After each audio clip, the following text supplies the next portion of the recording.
So we are beneficial of this money. When we take the money, we must use it wisely. We must sell inside. We will not use the money here to go be selling liquor, to go point coal. We must use it for good purpose. Thank you. Orita Q Tokolo. I want to tell our farmer thank you, our people, for them to come here, especially in Liberia, to empower women. I want to tell them thank you for them coming. So the teaching and what they teach us for us to learn is that we must learn how to put ourselves together as women to do something for ourselves. We must not only depend on men. We must not depend on the men. When the men come, they will put their hand in their pocket before they give us something to at least do something for ourselves. But what we learn is that the money they bring in for us, the money there to empower us. We the women, at least we able to make business, to do something for ourselves, to send our children to school. Our children will not sit at home because when you're making business, you are able to support your children.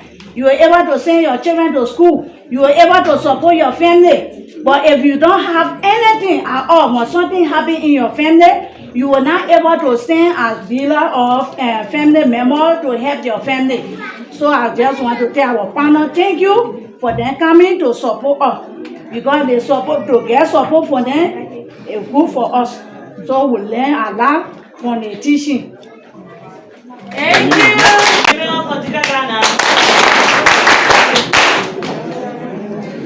Wow, they for the training, they go tell that you the leader, the secretary, must keep record. When you study, you get a book. Everything they do, you back it down. Anything you do, you put it down. And you understand the market that you doing. You have to market all record keeping. You not get record, you'll be confused. You not even know what to do. They tell again that we must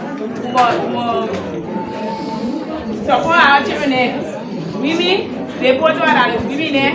They will come, they help the women there to come up. We the women there who suffering, who down. But they begin up, they begin money that will make us, will go up, we bring something that will help us and they are to press up. Now, I'm not selling, I'm not doing nothing. I'll be saying that before I say, I say, oh man, please give me the wire, please have to so money. No, they now they put anyone that they will do everything that will be serious. That when you serious, you do market, you keep it regular, it will make you, and you understand yourself. Then you will improve. So I thank you. You will all and you will help you all. I thank you for coming. Thank you. Separate key keeper, we have 3 lakhs. The key keepers are different people. They're not part of the leadership. They keep the key from different houses. Yes. So we save. The record keeper will come and sit. They take record on, they share the attendance, they share the social form, then the loom. How much person will take loom? Everything will be done in the group. After that, you lock the bars. After all the things you're doing for that day, you lock the bars and carry the bars back. Everybody that keeping the key, go by their business, everybody go home. That's how we do it for 3 years and 4 years now. Okay. Can you give us a sense of how much each member would have put in initially? Yes. And by now, how much does each member have, roughly? Well, started. Not exactly. For 8 years now, they say me your phone now. This year, our share value is 500 LD per share. So each member, if you have, you can purchase from 1 to 5. When you get 5 shares, you can buy it. You not get it, you get 1 to pay your 500. Thank you very much for telling us about your activities so far. We know that the project is only just beginning, is just getting started in this area. We hope that this project will bring many positive benefits for you, but it's about helping you to help yourselves. This is an incredibly important project for all the women of Liberia. it's very important that the project move ahead very quickly to see real benefits on the ground and to do something positive for as many women as possible. So we're here to understand with the Ministry of Gender, with Plan International and all the partners that are involved in this project to discuss how to accelerate the project, how to move faster and to see more results on the ground. That's why we're here. But I want to thank you for taking the time to meet with us here today, and we look forward, if possible, to having more discussions with some of you in a smaller group. Thank you very much. You are heartily welcome here. I'm manager for the Liberia Women Empowerment Project, and I work with Plan International Liberia. Well, and the Liberia Women Empowerment Project is a project funded by the World Bank, which is being implemented by the Ministry of Gender, Children and Social Protection. Again, Plan was contracted to serve as a lead service provider, and Plan is working with CRS, Action Aid, Medical Liberia, DCI, FCI, KEEP, Raising Voices, and VIAMO to implement this project. Now the project is being implemented in 6 counties. You have Rural Mosurado, Bakolu, Rangile, River Cess, Bomi, Cape Ma. So these are the counties that the project is being implemented in, and it's a $44.6 million project. For Plan and the association members, they are implementing 36.6 million of that amount, and we're implementing 3 components. That is component 1, 2, and 3, and the 3 components will have 6 sub-components. So for the sub-component 1A, it has to do with addressing social norms using the SASA together approach, and component 1B has to do with citizen engagement, and 2A has to do with GBV prevention and response using the health approach, and 2B has to do with GBV prevention and response using the education approach, that is looking at and retaining girls in school. 3A has to do with livelihood capacity building, and 3B has to do with grant disbursement. So we'll be disbursing about 18 million grant to VSLA and individual business enterprise, farmers group, and livelihood group. So we are in this community in Zwanatown, right? Yes, Zwanatown, right? We're in this community and with the World Bank team, the Ministry of Gender, and the PMU, with all our association members. We're here at least to allow the bank to see what you are being engaged in doing with regards to the 3 components. So that's why we are here.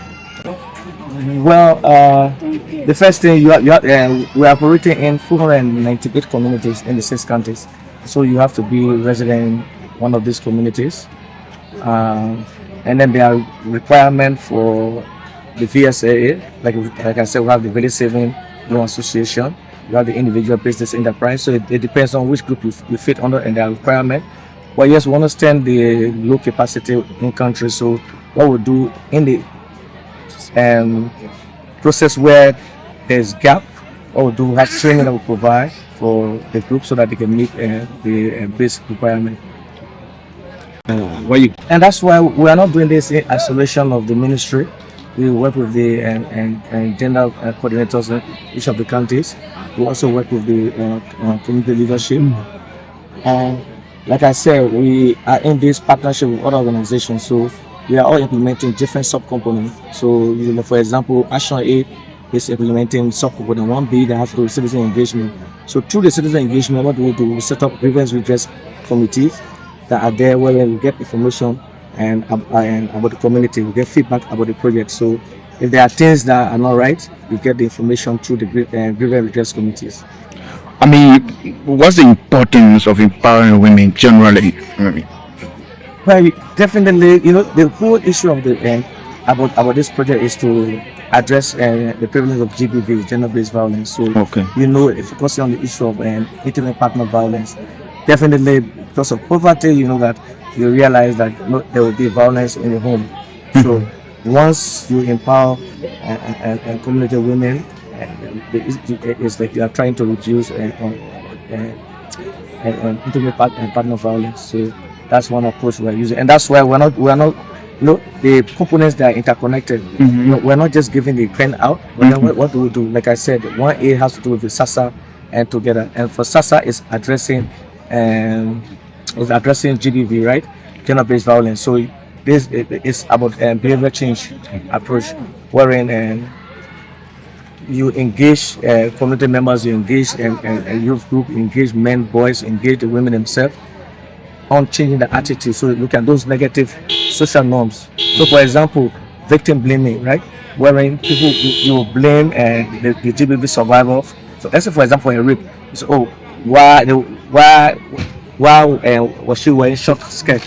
You understand? So it's like you are trying to blame the survivor in that case. So it's to change that mindset. Or for example, you say women who are stubborn should be beaten, wife who are stubborn should be beaten. So how to change all those things. So that's the reason why you're using the SASA approach. So when you guys will finally land at the issue we call the disbursement aspect of the funding, because our attention just focusing on this money aspect of it. Yeah, the first group should be receiving the grant very soon, because we have gone through all the process. We have submitted in a year to come or a month to come. No, just in a month.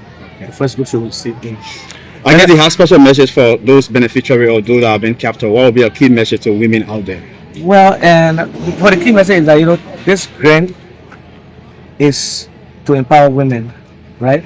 So it's the main focus is to use the grant for the right purpose. That's one. Two, and it should not be something that should bring a division between men and women in the group, and that's why men are not left out.